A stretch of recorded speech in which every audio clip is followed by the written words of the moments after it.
Boa noite. Feliz aí de estarmos aí de novo juntos. E aí queria saber o seguinte.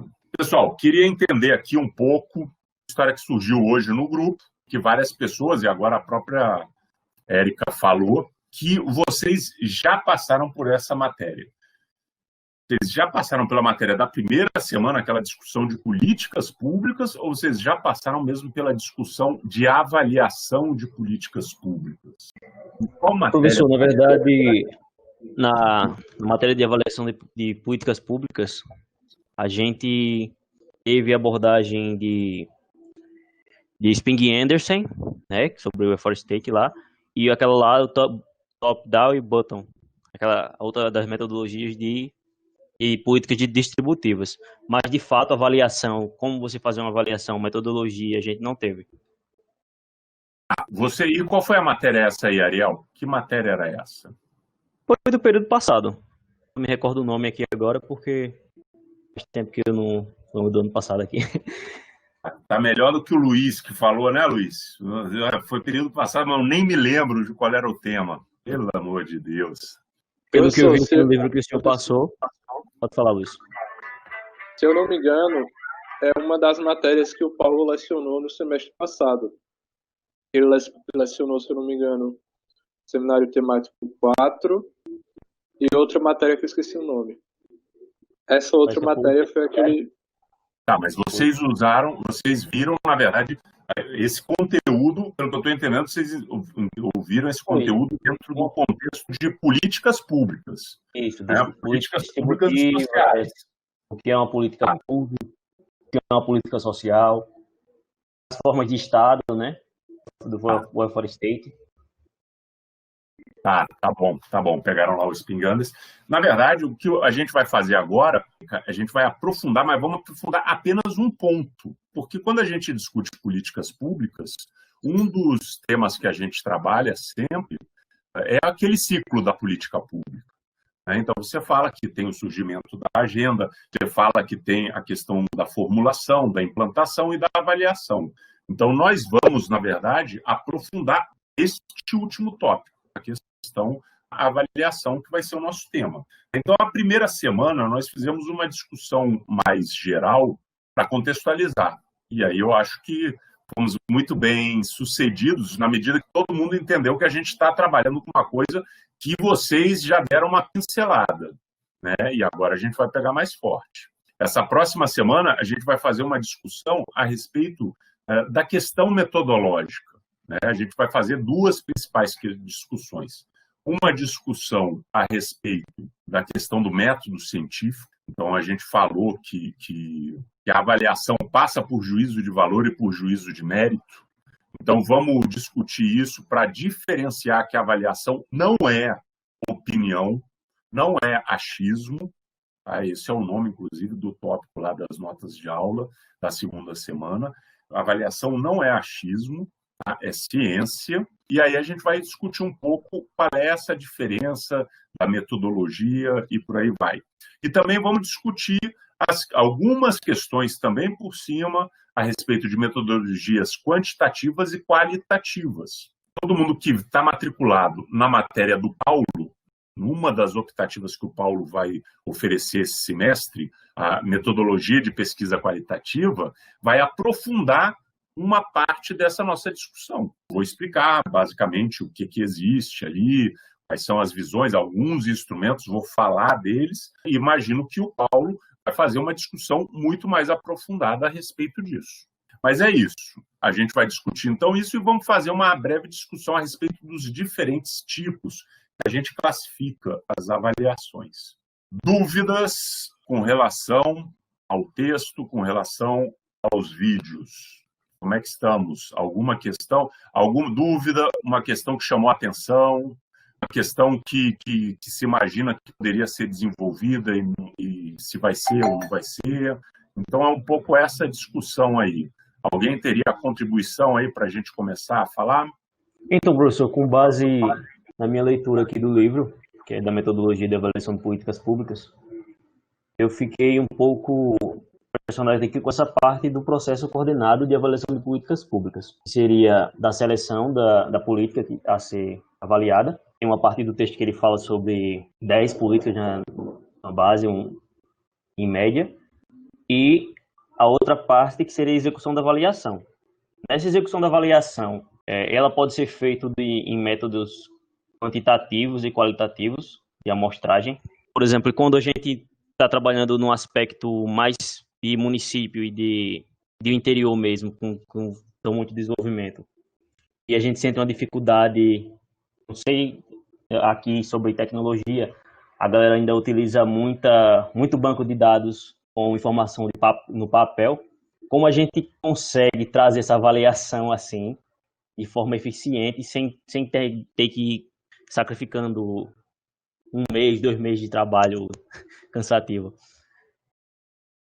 Bom, Ariel, primeira coisa que eu acho importante é a gente ter uma noção um pouco maior da nossa realidade. Então, essa dificuldade que você está falando é uma dificuldade que não é só de município pequeno, não é só do interior de Alagoas, não. Vários municípios, inclusive municípios grandes, que eu passei lá no estado de São Paulo, assim, eles trabalham muito com informação em papel. Os municípios geram muita fonte de informação, o que a gente chama uma importante fonte de informação, que são os registros administrativos. Eles geram muito isso, mas eles pouco analisam. Então, você tem muito dado e tem pouca informação, porque aqueles números acabam não servindo para nada. Seja porque eles são ainda em papel, o que acaba tornando impossível que você...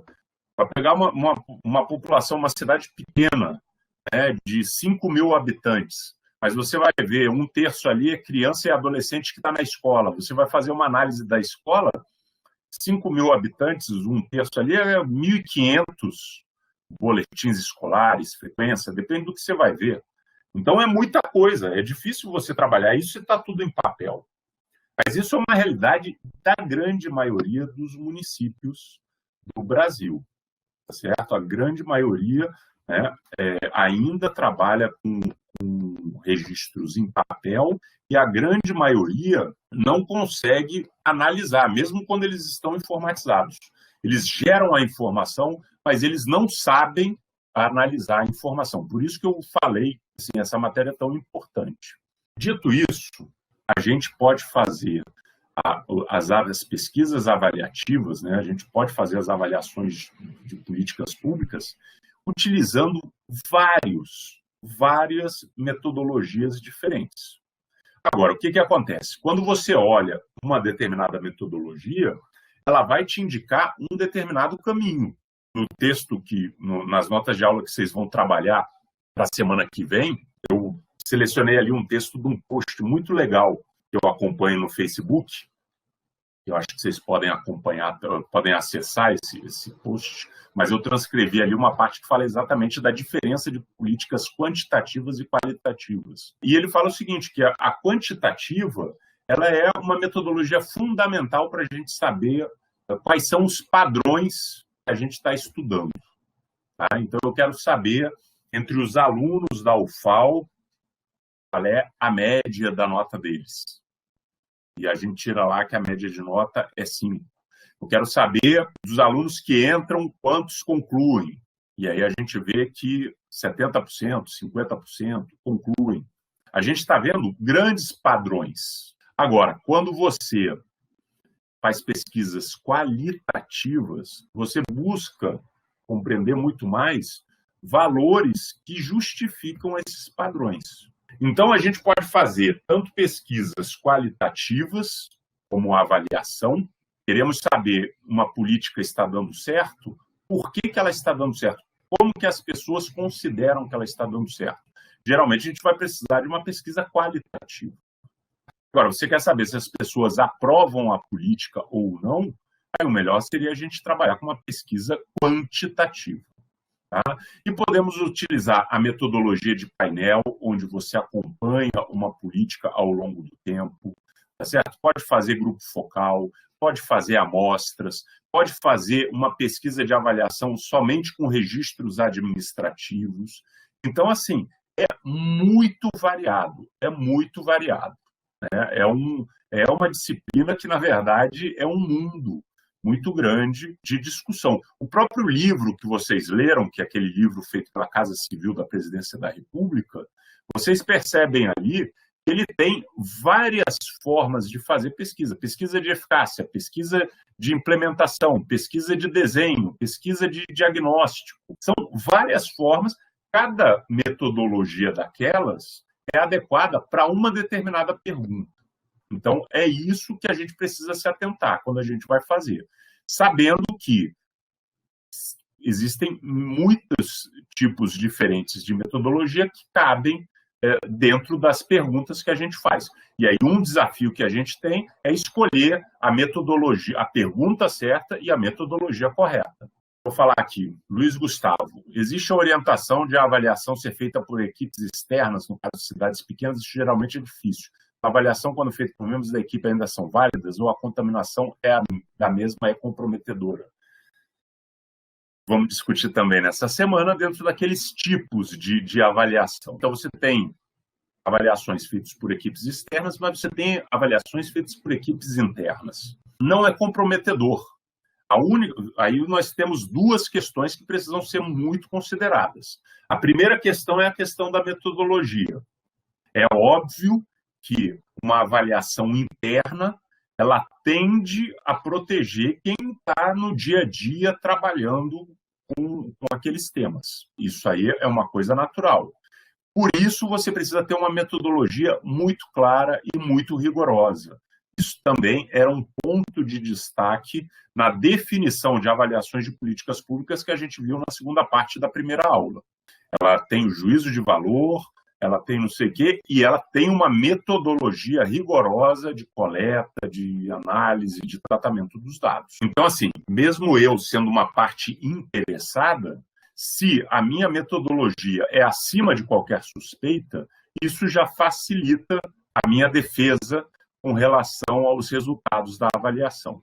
A segunda questão que tem que considerar bastante para fazer essa discussão da contaminação que você falou, Luiz, é você saber disso. É você saber disso. Você tentar orientar, mas você saber que as pessoas que estão ali fazendo a avaliação geralmente tendem a diminuir o papel delas nos erros que possam surgir, tendem a aumentar o papel delas nos sucessos que aparecem, tendem a colocar demandas para outros tópicos. Então, se a gente já sabe disso, quando você vai trabalhar com esse tipo de avaliação, você dá esse desconto. Então, isso é uma coisa importante. Também falamos na definição que a avaliação existe para melhorar a política.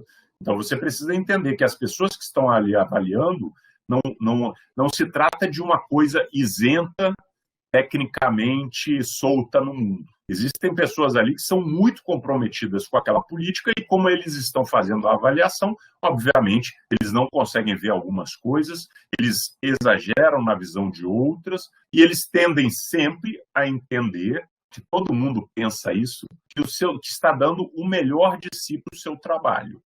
Mesmo que o trabalho seja ruim, eu estou dando o meu melhor. Então, se a gente souber disso, a gente consegue fazer uma reavaliação dando o devido peso para essa avaliação interna. Agora, o que acontece também? A avaliação interna ela vai nos mostrar algumas coisas que nenhuma avaliação externa é capaz de mostrar, e vice-versa. Então, o ideal é você mesclar as duas, conjugar as duas. Se você não conseguiu, como você falou, no caso de cidades pequenas, fazer uma avaliação por uma equipe externa, é melhor você fazer uma equipe interna do que você não fazer nada. Porque se você não fizer nada, significa que nem esta avaliação mínima dentro de uma metodologia rigorosa você vai ter para guiar as suas decisões. Então, vamos trabalhar agora com uma outra questão. É o seguinte, como eu falei no nosso primeiro encontro, a gente vai trabalhar nessa primeira fase do nosso curso a questão exatamente de a percepção das pessoas a respeito das avaliações de políticas públicas. E aí a ideia é a gente fazer uma série de levantamentos a respeito de uma determinada política pública. E aí, nesse sentido, eu tenho uma enquete para vocês, para a gente escolher que tipo de política pública nós vamos avaliar. A gente consegue aqui. A gente precisa escolher que tipo de política pública nós vamos fazer a avaliação. Nosso resultado é o seguinte, ó, vamos fazer, então, uma avaliação do auxílio emergencial. Pessoal, então vamos lá. Qual é a nossa primeira tarefa que nós teremos para esta semana? Isso vai ser detalhado no AVA a partir de amanhã, tá bom?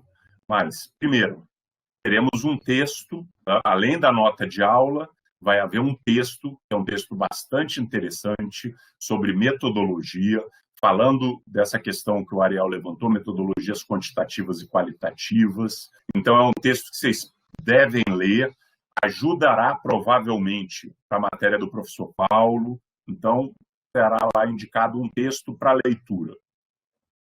A gente vai ter um trabalho para a gente fazer bastante simples, exatamente a respeito dessa questão do achismo, do método científico, etc. e tal. Então, tem ali uma série de instruções para as tarefas que vocês vão ter que fazer. Agora, o que principalmente será a nossa tarefa dessa semana? Eu quero que vocês gravem um vídeo entrevistando alguma pessoa, tá certo? O famoso popular, que pode ser quem? Pode ser alguém da família, pode ser o irmão, pode ser a mãe, a avó, tá certo? Pode ser o vizinho, pode ser o pessoal do trabalho, qualquer pessoa. Eu quero que vocês me produzam, cada um de vocês, um vídeo a respeito da opinião dessa pessoa sobre o auxílio emergencial. Então, eu vou trazer ali, as orientações vão estar no AVA disponíveis a partir de amanhã, à tarde. Mas, assim, o fundamental é que vocês escolham uma pessoa e essa pessoa diga a opinião dela, tá certo? É uma coisa positiva ou negativa, por quê? Ou, melhor dizendo, né, já que nada é tudo totalmente positivo ou tudo totalmente negativo. Quais são os pontos fortes e quais são os problemas desse benefício, do auxílio emergencial. O que essa pessoa acha que poderia ser feito para melhorar, o que deveria ser retirado, a história de que nós estamos aí renovando esse benefício para frente, a discussão sempre de diminuir o valor. Então, são essas questões que eu quero que uma pessoa qualquer, vocês façam essa entrevista e levantem com ela como que ela, qual a opinião dela, tá? Qual é o objetivo desse nosso trabalho. O objetivo é exatamente casar com o que a gente está discutindo nessa semana nos vídeos, da coisa do senso comum, ou seja, da pessoa tomar uma decisão pelo que ela ouviu dizer, pelo que ela acha, sem nenhum embasamento mais profundo. Então, assim, ninguém vai falar uma avaliação do auxílio emergencial que esteja errada ou certa. As pessoas vão dizer o que elas acham, o que elas pensam. E o que a gente vai fazer aqui depois é um processo de análise para ver o que elas estão pensando que tem a ver, que é fundamentado pelo método científico, pelas perguntas, pelos dados, e o que ela está pensando simplesmente por causa de um desconhecimento da realidade do programa, mas que ela ouve os vizinhos, o grupo de WhatsApp, etc, etc. E tal. Então, o objetivo nosso é esse, é fazer esse levantamento, e nós vamos fazer outros vídeos levantando outras formas de analisar a política pública, como a gente está fazendo aqui. Nosso primeiro vídeo será a opinião popular de pessoas que não estudaram o tema. Então, não adianta pedir para fazer um vídeo comigo, com o professor Paulo, ou com alguém que seja um estudioso do tema. A ideia é pegar uma pessoa mesmo que vê o jornal, que se informa pela internet.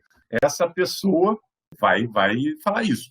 Por exemplo, aí, Cíntia falou que tem um vizinho que disse que o Bolsonaro deu o auxílio de presente para nós. Se esse vizinho topar, seria ótimo. ele fazer esse depoimento e avaliar o que ele acha. Porque como é que a gente constrói depois uma avaliação? Essa fica sendo a nossa pergunta. O Bolsonaro nos deu isso de presente, e aí a gente vai ter que fazer a discussão sobre quem é o responsável, e aí a gente vai ter uma lei criada pelo Congresso, a partir de uma proposta do Poder Executivo. Qual era a proposta do Poder Executivo? Quais são as mudanças que o Congresso fez? Tudo isso a gente já viu, foi uma discussão na etapa da formulação da política pública. A gente já viu naquelas reportagens. Então, o presidente quer tanto, o ministro da Economia quer tanto, o Congresso quer outro tanto, como é que vai ser? Então, a gente entende que a pessoa acha que isso foi um benefício, um presente. Então, isso mostra alguns problemas de entendimento a respeito dos direitos, não é um presente, é um direito. Alguns problemas com relação a de quem é a responsabilidade por esse auxílio. E aí, o que a gente vai fazer é o seguinte, não é dizer que esse cara está errado, porque ele acha que o Bolsonaro deu de auxílio de presente. Ou que o Bolsonaro faz alguma coisa para ele pensar isso, e o Bolsonaro é um cara errado porque ele faz isso. Não é essa a questão. A questão é que, se as pessoas não entendem quem é o responsável por isso, nós temos um problema de comunicação nessa política. Então, nós temos que discutir como é que a gente faz uma divulgação mais forte do auxílio emergencial, ressaltando que ele é uma política pública. Entendeu? Então, é assim que a gente faz a avaliação. Não estamos julgando o vizinho e nem julgando o Bolsonaro. A gente está olhando para a política e está entendendo que, se as pessoas pensam que o Bolsonaro é o responsável e o Bolsonaro não é, porque é uma proposta do Congresso, então você tem aí um problema de responsabilização, de accountability. Tá? E aí nós precisamos acertar isso. Entendeu? Então vamos lá. Cíntia, vamos montar um projeto? Na verdade, a gente não vai fazer o projeto, porque a gente está aqui muito en passant. Mas a ideia é, com essas respostas, como se a gente estivesse fazendo uma pesquisa, a gente vai pensar.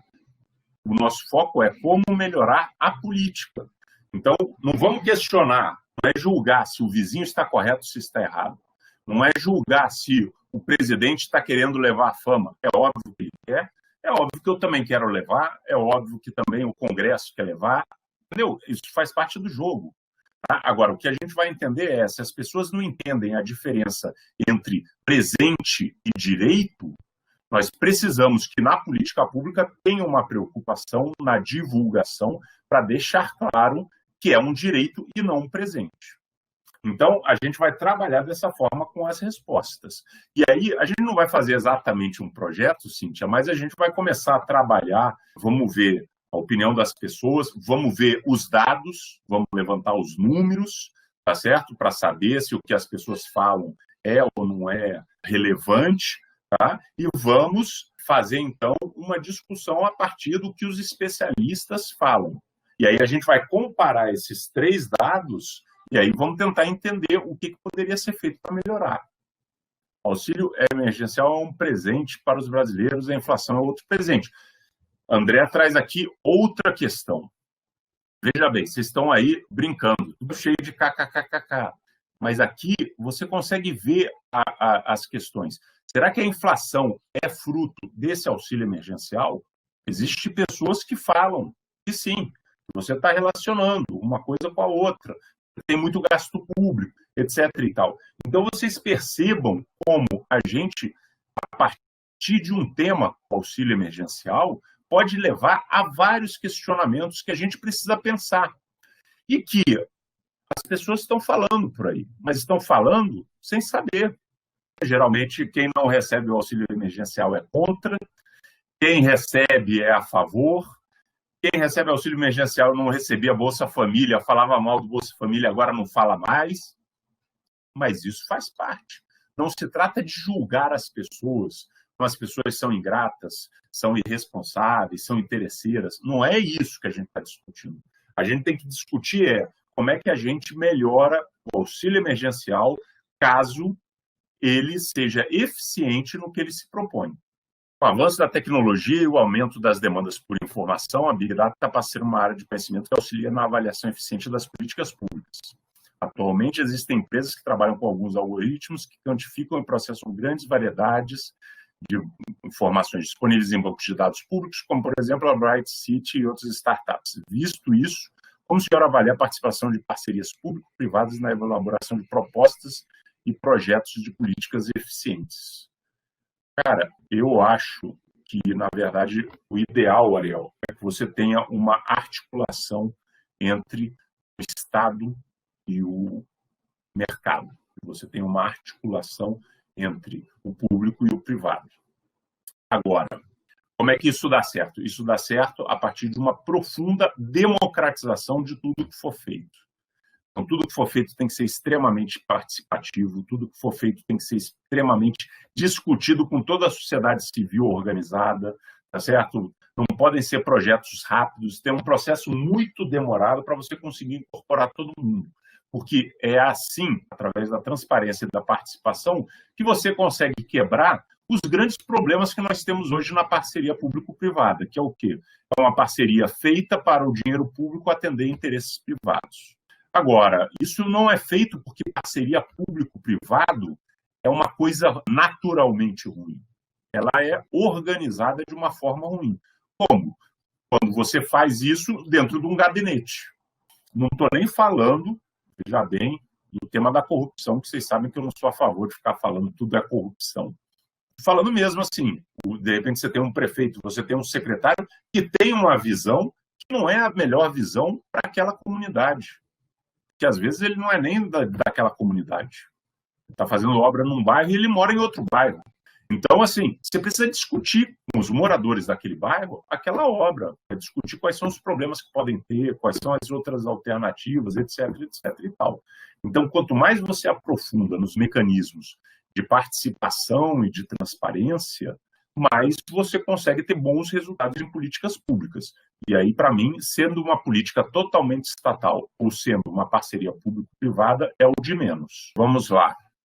Aline, lembrar de não contaminar nossa pesquisa com o nosso julgamento sobre o assunto. Seria possível?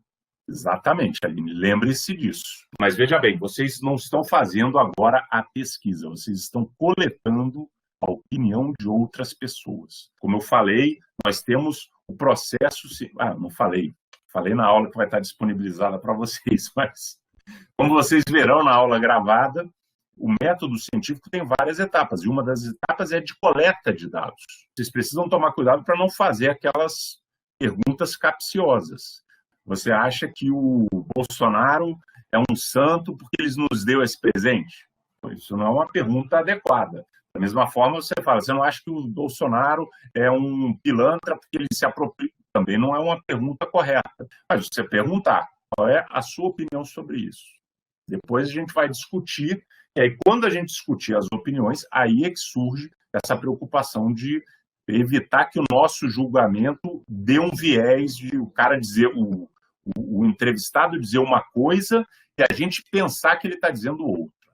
Eu vou lhe dizer assim, vocês vão ver lá no material aquela história daquele post no Facebook. É um post onde um cientista político comenta uma discussão, um debate entre duas pesquisadoras a respeito da pesquisa que uma delas fez. A pesquisa, não sei se vocês já ouviram falar dessa pesquisa, que diz que por causa do auxílio emergencial e por vários outros motivos, o Bolsonaro está aumentando a sua penetração e sua aceitação entre camadas mais pobres do Nordeste. É um post muito interessante pela discussão metodológica, que é o tema que nos interessa para essa semana, e que é o tema que tem a ver com isso. A discussão, a Esther Solano é uma socióloga espanhola que mora em São Paulo, que dá aula na Unesp, e que fez essa pesquisa. E chegou à conclusão, a conclusão dela era essa, que o Bolsonaro, por causa da política como auxílio emergencial, está aumentando a sua popularidade nas camadas mais pobres do Nordeste. A Patrícia Valim, que é uma pesquisadora da Universidade Federal da Bahia, apesar de ser de São Paulo, mas aí mora no Nordeste, e aí isso aquela coisa que eu falei, o lugar que a pessoa está é importante. Então, ela mora aqui, ela já começa a questionar metodologicamente a pesquisa. O que ele significa questionar metodologicamente? Ela vê a pesquisa e fala assim, ó, foi feita a pesquisa na Bahia e no Ceará. Assim, a Bahia e o Ceará não são o Nordeste. São 2 estados nordestinos, mas existem vários outros. Isso é uma questão metodológica. Veja bem, ela não está dizendo que ela é contra o resultado, ou que ela acha que o resultado não está certo. Ela está dizendo assim, como é que você avalia isso, dizendo que o Nordeste apoia o Bolsonaro, se você fez uma pesquisa no estado da Bahia e no estado do Ceará? Ela também fala, ó, você está falando de famílias pobres, e por causa da pandemia, né, nesse contexto que a gente está vivendo, a pesquisa foi feita via Zoom, foi feita virtual. Ela diz, nossa, como é que essa família pobre do interior do Nordeste conseguiu participar disso? Com todas as nossas dificuldades que a gente aqui, inclusive, está vendo no nosso dia a dia, nas nossas aulas. Ou seja, essas discussões são discussões metodológicas. Ela não está falando a respeito da contaminação pela ideologia da outra pesquisadora. Ela não está falando porque ela não gosta do Bolsonaro. Ela não está falando nem que é o contrário, que o Bolsonaro está perdendo apoio ou que continua igual. Ela está só questionando como é que ela chegou naquelas conclusões a partir daquela metodologia. Então, assim, a gente precisa fazer toda essa discussão. E é isso que a gente vai começar a fazer agora. É a mesma coisa fazer uma pesquisa sobre a popularidade do presidente e afirmar que o Brasil inteiro é uma amostra de 1.200 pessoas. Não, Cíntia, porque a amostra é uma metodologia estatística que reflete. Então, existem estudos que nos permitem fazer isso.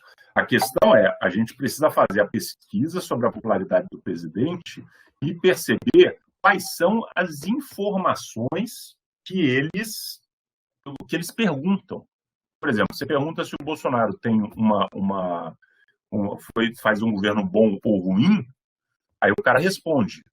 Aí depois você vai falar assim, bom, mas como é que você diz que ele está dizendo que foi bom por causa do auxílio emergencial? Aonde que está perguntado isso? A quantidade é muito pequena mesmo, mas é por isso que existem, mas ela é selecionada, mas são entrevistados selecionados. Então existe uma quantidade de homens e de mulheres, existe uma quantidade por idade, né, por região, no caso do Brasil todo. Então, você vai estipulando esses perfis e quanto mais detalhado for o perfil, mais correto é a informação. O que a gente vê isso, a popularidade sempre fica mais para a gente discutir. Mas você vê muito isso em pesquisa eleitoral. Pesquisa eleitoral. A pesquisa eleitoral ela faz com pouquíssimas entrevistas, elas geralmente apontam as tendências de forma muito correta. Então eu acho o seguinte, pessoal, vocês parem de... Meu Deus do céu, vai ficar uma treta agora, pelo amor de Deus. Vocês entendam o seguinte, assim, as pesquisas eleitorais, elas geralmente apontam a pessoa que vai ganhar. E elas fazem entrevistas com um número muito pequeno comparado com as 100 milhões que votam. Mas, sabendo mais ou menos a origem, a renda, o sexo, a idade, esse tipo de coisa, você consegue fazer. Então, não é que eles foram para o centro de Arapiraca e perguntaram para as 1.200 primeiras pessoas que apareceram. Não é isso. Eles divulgaram por tudo, tem uma metodologia por trás, e isso permite que você consiga acompanhar as tendências. Agora, óbvio, existem também o seguinte, quanto menos gente você entrevista, mais aumenta aquela famosa margem de erro. Que significa, e aí existem casos que a margem de erro é muito grande para você prever alguma coisa. Mas isso tudo tem que ser explicado metodologicamente, tem que ser informado às cidades, tudo isso tem que ser claro para a gente poder ter certeza se aquilo ali é uma informação fidedigna ou não. Pessoal, se não temos mais nenhuma dúvida, a partir de amanhã à tarde, material no AVA. Vamos lá, ler. Dúvidas, sigam o conselho do Luiz Gustavo.